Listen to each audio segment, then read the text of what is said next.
चौहान हत्याकांड समाजासाठी एक गंभीर इशारा.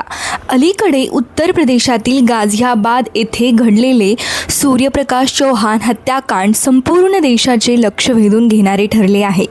इयत्ता 11वीत शिकणारा 17 वर्षीय सूर्यप्रताप चौहान याची हत्या झाल्यानंतर या घटनेने सामाजिक, कायदेशीर आणि नैतिक प्रश्न निर्माण केले आहेत. पोलीस तपासानुसार या प्रकरणात अनेक आरोपींना अटक करण्यात आली असून मुख्य आरोपीचा नंतर पोलीस चकमकीत मृत्यू झाला. तपास अद्याप सुरू असल्याने अंतिम निष्कर्ष न्यायालयीन प्रक्रियेनंतरच स्पष्ट होतील. कोणत्याही समाजाची खरी ताकद त्याच्या तरुण पिढीत असते. युवक हे देशाचे भविष्य मानले जातात.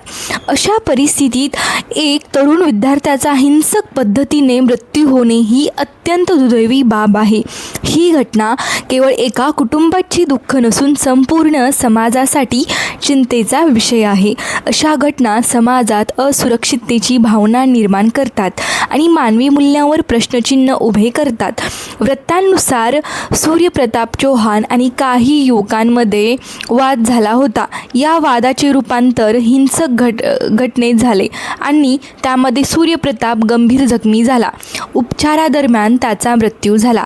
या प्रकरणामुळे परिसरातील तणावाचे वातावरण निर्माण झाले आणि पोलीस प्रशासनाला अतिरिक्त सुरक्षा व्यवस्था निर्माण करावी लागली.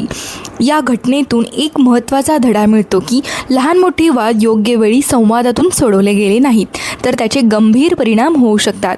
आजच्या काळात सामाजिक माध्यमे, चुकीची संगत, रागावर नियंत्रण नसणे आणि सहनशीलतेचा अभाव यामुळे अनेकदा तरुणांमध्ये आक्रमकता वाढताना दिसते.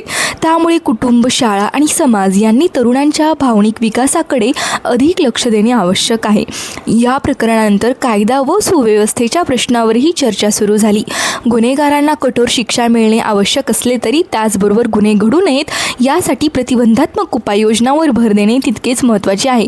युवकांमध्ये नैतिक मूल्य, संविधानिक कर्तव्य, परस्पर आदर, शांततापूर्ण सहजीवन यांची जाणीव निर्माण करणे आवश्यक आहे. शिक्षण संस्थांची भूमिकाही येथे महत्त्वाची ठरते.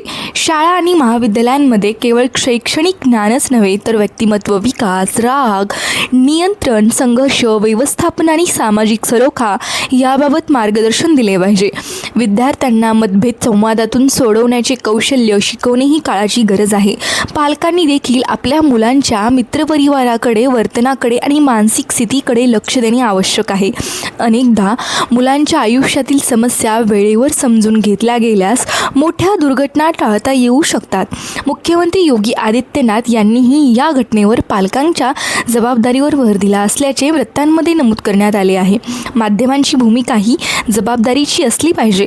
अशा घटनांचे वृत्तांकन करताना तथ्यांवर आधारित माहिती देणे आणि समाजात द्वेष किंवा तणाव वाढणार नाही याची काळजी घेणे आवश्यक आहे. तपास पूर्ण होण्यापूर्वी अफवा किंवा अप्रमाणित माहिती पसरवणे समाजासाठी घातक ठरू शकते. सूर्यप्रताप चौहान हत्याकांड ही एक अत्यंत वेदनादायी घटना आहे. या घटनेमुळे एका कुटुंबाने आपला मुलगा गमावला आहे तर समाजासमोर युवकांमधील हिंसाचाराचा गंभीर प्रश्न उभा राहिला आहे. या घटनेकडे केवळ गुन्हेगारी घटना म्हणून न पाहता समाजातील मूल्यांची जपणूक, युवकांचे योग्य मार्गदर्शन आणि कायद्याचा आदर यांची गरज अधोरेखित करणारा इशारा म्हणून पाहिले पाहिजे. शांतता, सहिष्णुता आणि मानवी मूल्ये यांच्यावर आधारित समाज निर्माण करणे हेच या घटनेतून